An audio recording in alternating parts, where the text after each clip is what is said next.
Saudara, usai putra sulung Presiden Joko Widodo Gibran Rakabuming Raka resmi menjadi bacawa pres Prabowo Subianto, Gibran belum juga menunjukkan sikap tegas soal statusnya di PDI Perjuangan. Hubungan PDIP dengan Presiden Jokowi pun kian tampak renggang karena langkah Gibran dan Jokowi sebagai kader melawan haluan partai yang mengusung Ganjar sebagai bakal calon presiden.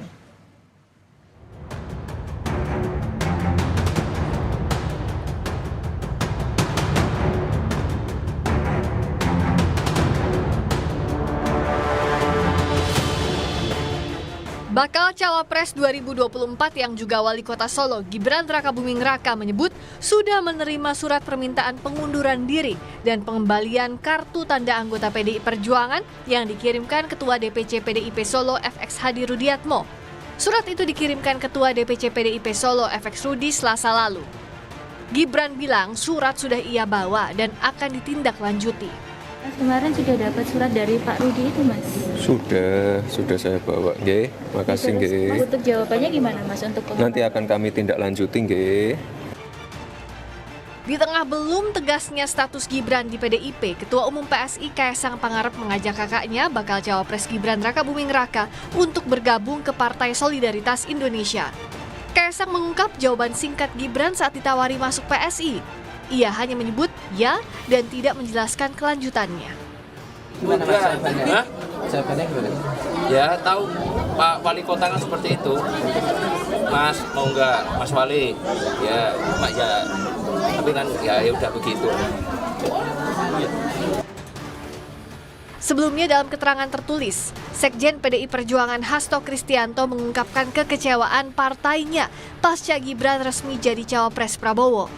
PDIP sebut kecewa ditinggalkan Jokowi dan keluarga setelah memberikan keistimewaan begitu besar kepada kader yang jadi kepala negara itu. Kami begitu mencintai dan memberikan privilege yang begitu besar kepada Presiden Jokowi dan keluarga, namun kami ditinggalkan karena masih ada permintaan lain yang berpotensi melanggar pranata kebaikan dan konstitusi. Usai putra sulung Presiden Joko Widodo Gibran Rakabuming resmi menjadi bacawa pres Prabowo Subianto, Gibran belum menunjukkan sikap tegas soal statusnya di PDI Perjuangan. Hubungan PDIP, terutama Ketua Umum PDI Perjuangan Megawati Soekarno Putri dengan Presiden Jokowi pun kini tampak renggang karena langkah Gibran dan Jokowi sebagai kader melawan haluan keputusan partai yang mengusung Ganjar sebagai bakal calon presiden. Tim Liputan Kompas TV.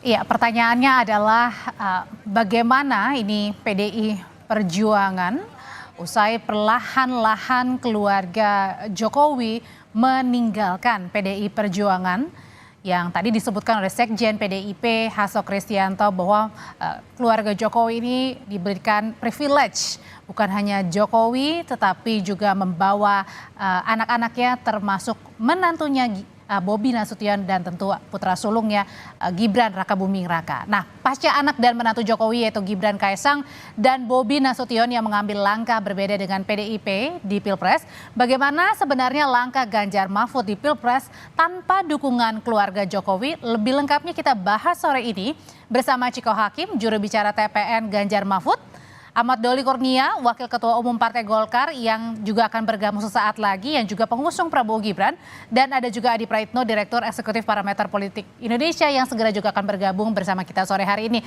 Saya yang pertama mau ke PDI Perjuangan dulu, Mas Ciko. Mas Ciko, ini langkah Mas Gibran yang hingga sekarang belum juga kembalikan KTA PDIP. Gimana sih sebenarnya sikap dari TPN ini? Sikap dari TPN tentu sama sekali tidak, ini bukan masalah untuk TPN, tapi lebih ke hubungan PDI Perjuangan sebagai parpol dengan saudara Gibran. Dan kami sudah disebutkan tadi bahwa surat sudah dilayangkan oleh Ketua DPC Surakarta, Pak Rudi, untuk saudara Gibran mengundurkan diri karena dia sudah mencawapreskan diri melalui jalur yang bukan jalur partai kami. Jadi kita menunggu aja lah. Kalau ditanya apakah ini menjadi pukulan buat TPN Ganjar Mahfud, kami sebenarnya sudah selesai tentang sikap Pak Jokowi yang kami sudah anggap sudah tidak bersama kami lagi. Jadi kami sudah siap untuk memenangkan Pilpres ini dengan atau tanpa Pak Jokowi mendukung Pak Ganjar. Jadi ini bukan pertanyaan yang baru lagi buat kami, karena kami sudah mempersiapkan segalanya untuk memenangkan ini, dan memang dalam visi dan misi kami maupun strategi-strategi kami tidak pernah memasukkan unsur dukungan dari Presiden Jokowi sendiri. Jadi 100% ini pemenangan Ganjar Mahfud, tim TPN-nya ini sudah bisa jalan tanpa restu atau tanpa dukungan keluarga Jokowi? Betul sekali. Itu tidak pernah menjadi bagian dari the equation di dalam strategi kami. Saya mau ke Koalisi Indonesia Maju, Bang Doli, sebenarnya siapa saja sih keluarga dari Pak Jokowi ini yang sudah merapatkan dukungan barisan untuk mendukung Prabowo Gibran?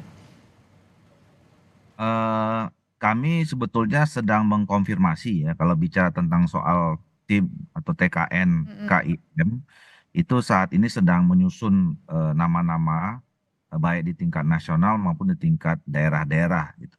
Jadi sampai sekarang ini kami belum bisa menyampaikan secara terbuka siapa-siapa saja, tetapi saya kira kami tentu punya keyakinan ya dengan ditunjuknya atau kami putuskan ya Saudara Gibran menjadi calon wakil presiden, tentu semua bagian yang terikat dengan Saudara Gibran ya pasti juga akan menjadi bagian dari tim. Maksudnya keluarga besarnya termasuk Bobi Nasution misalnya juga masih kader PDI Perjuangan? Ya, kami berharap seperti itu karena kan memang kita ingin menuju kontestasi ini dalam kekuatan penuh dan untuk menang gitu. Jadi semua potensi yang kita anggap penting, apalagi itu punya hubungan-hubungan dekat, kan agak sulit kan kalau misalnya punya hubungan keluarga yang berbeda jalur atau pandangan atau sikap politiknya. Tentu kita berharap semuanya menjadi satu mendukung Saudara Gibran. Oke, Mas Adi, dengan PDIP yang ditinggalkan Jokowi ya, khususnya untuk pemenangan Ganjar Mahfud ini, apakah itu artinya bahwa dengan restunya Pak Jokowi ke Prabowo dan juga Gibran, ini bisa dibilang bahwa akan menang begitu Prabowo Gibran begitu? Bisa ditentukan seperti itu? Ya, saya kira saya tidak mau mendahului takdir Tuhan, Audrey. Kalau soal siapa yang menang tentu saja nanti akan diputuskan tanggal 14 Februari, minimal sejam 2 jam setelah pemungutan suara di TPS biasanya sudah mulai muncul quick count yang berikan elektoral. Tapi baca kekuatan politik per hari ini, yang satu ya bahwa akan mungkin terjadi 2 putaran, bisa mendapatkan suara 50% plus 1, itu agak rumit sebenarnya untuk memenangkan 1 putaran. Dan bahkan kalau kita melihat di putaran kedua itu sangat mungkin terjadi head to head antara Prabowo Subianto dan Ganjar Pranowo yang saya kira memang selisih elektabilitasnya. Mas Adi, mohon maaf sambil diperbaiki saluran komunikasinya, saya mau ke pertanyaan ke berikutnya. Kalau saat ini untuk elektabilitas bagi masing-masing baca pres nih di Jawa Timur dan juga Jawa Tengah gimana? Mas Adi? Tampaknya masih terputus saluran komunikasinya. Oke, saya langsung ke Mas Ciko. Mas Ciko, saat ini dari tim TPN sendiri fokusnya kemana aja sih? Terutama Jawa Tengah, Jawa Timur, atau gimana sekarang fokusnya ini untuk memenangkan? Kami fokus tentunya ke seluruh daerah, tapi justru di daerah Jawa Tengah di mana itu menjadi kandang banteng sebagai salah satu partai utama yang mendukung pasangan Ganjar dan Pak Mahfud, kami merasa itu juga harus tetap kita perhatikan. Dan di Jawa Timur sendiri juga kami cukup kuat, tapi fokus-fokus yang untuk perbaikan suara atau untuk mendongkrak suara kami di Jakarta, Banten maupun Jawa Barat juga kami menjadi fokus kami. Dan alhamdulillah canvassing di Jakarta, Banten maupun Jawa Barat sudah mencapai sekitar 50% dari target 20% jumlah rumah yang ada di 3 provinsi tersebut. Jadi kami sangat optimis kok untuk memenangkan Pilpres ini. Ya mudah-mudahan insya Allah 1 putaran, tapi kalau kata pengamat-pengamat sepertinya tidak mungkin 1 putaran, ya kalau begitu 2 putaran. Oke, kalau dari Koalisi Indonesia Maju, Bang Doli, fokusnya apa nih? Kalau tadi kan di Jawa Tengah, Jawa Timur untuk pemenangan Ganjar Mahfud? Ya, kita Apakah kan itu juga sama nggak nih? ya kita kan punya koalisi yang relatif cukup besar ya. Jadi sekarang pekerjaan yang kita lakukan adalah bagaimana masing-masing partai ya sebelum kita mendaftarkan diri secara resmi TKN itu siapa-siapa saja yang terlibat dan jaringan seperti apa.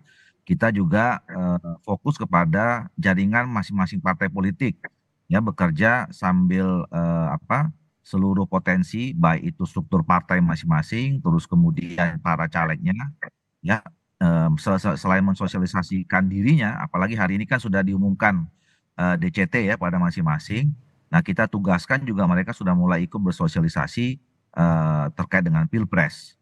Nah, fokus daerahnya ya tentu semuanya kita masing-masing punya daerah pembinaan ya. Tetapi kan kalau kita lihat pemetaan konfigurasi jumlah penduduk, besarannya segala macam, memang kan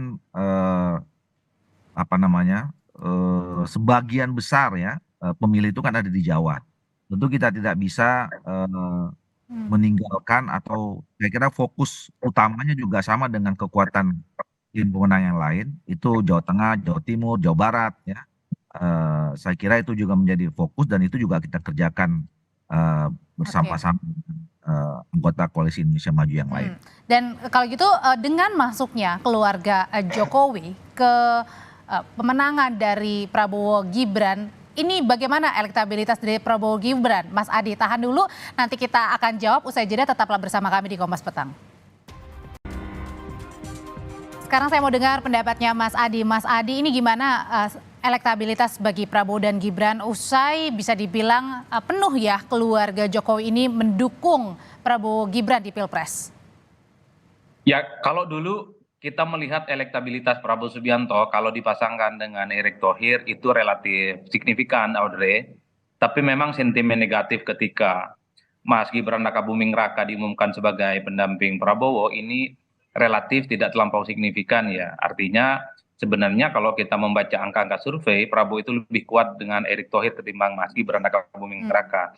Publik kan kemudian bertanya-tanya apakah ketika Gibran menjadi pendamping Prabowo Subianto, ini otomatis pengaruh Jokowi akan berdampak secara signifikan. Kalau kita membaca ini dengan argumen sederhana, mungkin iya, seakan-akan elektabilitas Pak Jokowi, approval rating Pak Jokowi yang tinggi itu bisa diwariskan. Tapi kalau melihat angka-angka per hari ini ternyata tidak terlampau muncul secara signifikan, karena memang sentimen negatifnya masih belum bisa dihilangkan oleh kubunya Bang Doli dan kawan-kawan. Ya, pertama setelah pasca keputusan Mahkamah Konstitusi, dan dinilai ini ada semacam karpet merah ya untuk memuluskan salah satu pihak tertentu itu Audrey. Dan yang kedua, kalau dalam simulasi head to head antara Prabowo Subianto Gibran dan Ganjar Pranowo Mahfud, memang selisihnya cukup tipis ya di kisaran angka 2 atau 3%. Dalam logika survei ini masih dalam rentan margin of error. Jadi tidak boleh ada yang bisa mengklaim siapa yang kalah dan kemudian bisa mengklaim paling benar. Oleh karena itu 3 bulan waktu tersisa inilah yang sebenarnya akan menjadi pertaruhan politik yang sesungguhnya. Kira-kira siapa yang akan memainkan isu yang signifikan dan itu berdampak secara signifikan. Dan karena belum mulai kampanye juga ya. Betul, dan pada saat yang bersamaan memang serangan daratnya seperti yang disampaikan oleh Bang Doli, Bang Ciko juga turut menentukan. Narasi penting tapi gempuran darat untuk meyakinkan para pemilih itu juga jauh lebih penting ya untuk memaksimalkan potensi kemenangan di 2024. Saya kira relatif masih kompetitif. Kalau meski misalnya... kita tahu kan sekarang ada pembicaraan bahwa Pak Prabowo mungkin ini jadi anak emasnya kekuasaan politik ya karena didukung oleh Pak Jokowi, dan Pak Ganjar itu dianggap sebagai anak tiri kekuasaan karena sudah ditinggalkan kan untuk kepentingan politik di 2024. Nah, kalau berbicara anak tiri tuh, kalau misalnya elektabilitasnya Ganjar Mahfud usai keluarga Jokowi ini condongnya ke Prabowo Gibran? Ya kan memang tidak bisa dibantah secara politik Jokowi pastinya mendukung Gibran Prabowo Subianto dan tidak lagi bisa diharapkan untuk menjadi bagian dari PDIP dan Ganjar Pranowo. Cuman kan problemnya begini Audrey, di kertas suara itu kan yang muncul namanya dan fotonya tentu ada Pak Prabowo Subianto Gibran, ada Ganjar Pranowo dan Mahfud, dan di situ juga ada Anies Baswedan dan Pak Muhaimin Iskandar. Nggak ada foto Jokowi, nggak ada foto Pak Ciko, dan tak ada foto Pak Doli di situ. Jadi tim sukses, tim pemenangan ini adalah sebatas ornamen sebenarnya yang sifatnya komplement, pelengkap dari kompetisi politik di Pilpres. Satu-satunya cara untuk memenangkan pertarungan politik adalah bagaimana jualan figur, jualan soal visi misi, dan tentu saja bagaimana memantapkan mesin politik di bawah. Ini yang saya kira perlu diuji 3 bulan ke depannya. Memang Pak Jokowi approval ratingnya tinggi, cuman kan yang menjadi pertanyaannya adalah apakah approval rating itu bisa diterjemahkan sebagai tingkat kesukaan dan elektabilitas ke Prabowo dan Gibran di tengah sentimen negatif yang saat ini ya saya kira masih cukup kuat secara signifikan. Hanya waktu dan kerja politiklah yang akan menjawab segala-galanya. Oke, kita balik lagi ke masalah soal kartu tanda anggotanya Mas Gibran, Mas Ciko. Sampai sekarang kan belum dikembalikan. Saya nggak tahu juga nih, Mas Bobi sebenarnya masih kader PDIP atau enggak nih. Nah, pertanyaannya adalah dengan belum mengembalikannya KTA Mas Gibran ini, apakah dianggap PDIP bahwa keluarga Jokowi sedang berusaha untuk melawan PDIP? Kami tidak mempermasalahkan itu terlalu jauh. Kami hanya bersurat dari pihak DPC Solo dan kami menunggu aja jawaban. Kami tidak ingin memikirkan ini terlalu jauh. Kami tentu saja kalau dibilang sedih dan kecewa itu betul. Tapi kembali lagi kita harus move on dan kita harus berjuang untuk kedepannya. Nah, saya justru ingin membahas sedikit apa yang disampaikan oleh Mas Adi. Lebih untuk menegaskan ya bahwa apa yang disampaikan itu benar adanya, bahwa elektabilitas ini akan banyak berubah ke depannya dan Gibran efek ini sebenarnya bisa menjadi sesuatu hal yang positif bagi TPN maupun PDI Perjuangan dalam memperjuangkan Pak Ganjar dan Pak Mahfud. Terbukti bahwa masyarakat ada sentimen negatif mengenai putusan MK yang dianggap ada unsur nepotisme dan konflik kepentingan di sana. Dan begitu juga baru-baru ini ada survei dari SMRC yang menyatakan bahwa Pak Mahfud justru lebih disukai di kalangan Gen Z dan milenial dibanding kedua calon wakil presiden lain. Nah, yang satu lagi yang terakhir mungkin mengenai approval rating. Apakah sudah ada survei terbaru mengenai approval rating Pak Jokowi? Nah, kita belum tahu karena ada gonjang-ganjing setelah approval rating yang terakhir yang 70-an% itu. Tetapi juga pengalaman di Amerika Serikat ketika Obama approval ratingnya lumayan tinggi dan dia fully endorse Hillary Clinton pada pemilu berikutnya, tapi itu tidak dapat diterjemahkan dengan sebagai kemenangan oleh Hillary Clinton melawan Donald Trump. Jadi kami melihat ini pertarungan ini akan semakin seru. Justru Jokowi efek maupun Gibran efek insya Allah tidak akan berdampak sama sekali. Oke, kalau dari Bang Doli sendiri sebenarnya ada rekomendasi nggak sih dari teman-teman di Golkar misalnya atau di Koalisi Indonesia Maju terkait dengan status Gibran di PDI Perjuangan? Kami menyerahkan sepenuhnya kepada saudara Gibran ya, karena kami memahami persis bahwa politik itu adalah privilege dari masing-masing individu ya. Setiap orang dijamin secara konstitusional untuk punya pilihan mau bergabung dengan partai politik mana. Nah, dan setahu kami kan selama ini memang belum ada belum ada secara resmi lah yang menyatakan bahwa saudara Gibran itu kader PDIP. Nah, kalau sekarang diisukan, digonjang-ganjingkan, saya kira kita simplifikasi saja ya bahwa PC PDIP Solo sudah kirim surat dan sudah diakui juga oleh saudara Gibran, dan saudara Gibran tadi juga menyatakan dalam waktu dekat akan bertemu. Saya kira pertemuan itu nanti akan membicarakan secara baik-baik apa hasilnya kita tunggu saja. Nah, terus kemudian kedua tadi soal ke depan, kami meyakini bahwa banyak variabel yang menentukan pasangan capres dan cawapres ini menang, termasuk partai-partai politik yang mendukungnya ya.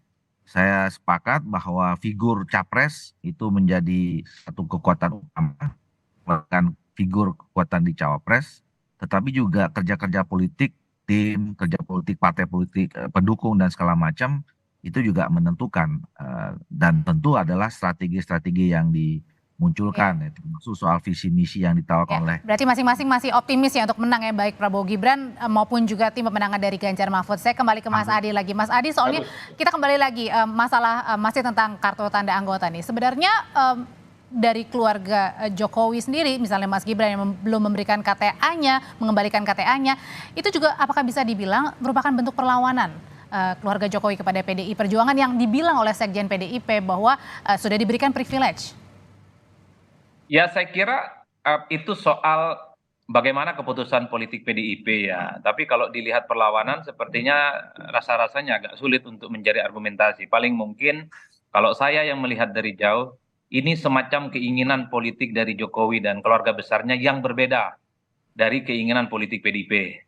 Nah, ini yang disebut dengan tidak sesuai dengan fatsun partainya. Jadi sekalipun Gibran itu maju bersandingan dengan Prabowo Subianto, tapi rasa-rasanya kalau tidak dipecat atau tidak diminta kartu anggotanya, sepertinya Gibran dan Pak Jokowi terus ingin menjadi bagian dari PDIP. Nah, ini rumitnya, Audrey. Satu sisi Jokowi juga punya preferensi dan keinginan politik yang berbeda dari PDIP, tapi kan PDIP selalu mengatakan bahwa siapapun yang merasa kader PDIP harus tegak lurus dengan keputusan politik mereka yang diluruskan. Kenapa ini gonjang-ganjing yang nggak selesai? Bagi saya, Artinya ini masih bisa jalan terus berlanjut sampai ke depan nih? ini betul, karena ini menyangkut presiden, ini juga menyangkut PDIP, karena ini sangat terkait dengan kalau ada orang atau ada partai yang kemudian merasa dizulimi, ini akan mendapatkan insentif politik yang luar biasa, Audrey. Kalau PDIP memecat Gibran dan Jokowi, ya saya kira Pak Jokowi dan Gibran akan mendapatkan aplaus bahwa PDIP dinilai sebagai partai politik yang baper tak memberikan kesempatan kepada kader yang lain. Secara etika politik, Mas Adi, ini layak dicontoh nggak peristiwa seperti ini atau tidak? Ya, kan bagi saya pengembalian kartu anggota itu hanya sebatas formalitas. Kalau bicara tentang kepentingan hati dan pikirannya, Jokowi dan PDIP sudah wassalam, sudah goodbye, nggak bisa lagi itu diselamatkan. Inilah yang saya kira tanpa dipecat sekalipun sebenarnya ya Gibran ataupun Pak Jokowi sudah tak dianggap sebagai bagian dari PDIP. Jadi dikembalikan ataupun tak dikembalikan bagi saya sudah nggak relevan karena ini menyangkut strategi dan komunikasi politik. Kalau kemudian Jokowi ataupun Gibran meninggalkan PDIP dengan kartu anggotanya dikembalikan, tentu ini akan dicap sebagai keputusan politik yang meninggalkan PDIP. Begitupun PDIP tak mau memecat, ini tarik ulur aja sebenarnya sampai kiamat, rasa-rasanya agak sulit ini. Untung ini terjadi jelang 3 bulan sebelum pencoblosan, ya saya kira memang ada solusinya. Cuman kan hebatnya seakan-akan persoalan keanggotaan Gibran ini kan dilokalisir hanya sebatas persoalan Solo, tidak menyangkut PDIP di pusat ya. Jadi dikembalikan dengan urusannya Solo, ada efek Rudi ya selesai. Tak ada gonjang-ganjing yang saya kira akan berlebihan. Itulah yang saya kira yang pertama. Yang kedua, yang terakhir Audrey, saya rada-rada nggak nyaman sebenarnya seakan-akan di 2024 ini Pilpres urusannya Pak Jokowi, di mana Pak Jokowi di situ berada, seakan-akan Pak Jokowi lah yang kemudian menentukan segala-galanya. Jadi partai-partai yang bertanding, baik yang dukung Prabowo, kemudian mendukung Ganjar dan Pak Anies, dianggap sebagai pelengkap penderita, menurut saya ini nggak sehat secara demokrasi. Ya. Oke, padahal Pilpres adalah ini untuk rakyat ya? Betul, bahwa Pak Jokowi itu punya approval rating, punya resource, punya daya jangkau luar biasa, iya tidak bisa dibantah. Tapi kan seakan-akan jangan pernah menafikan bahwa kerja politik partai, seperti yang disampaikan oleh Bang Doli, Bang Kiko itu penting loh. Partai itu adalah amanat konstitusi, dialah yang paling sah dan legitimate untuk menjadi instrumen pemenangan politik. Mas Adi Praetno terima kasih, Bang Doli terima kasih, Mas Ciko terima kasih, sehat selalu, Bapak-Bapak. Terima kasih Audrey.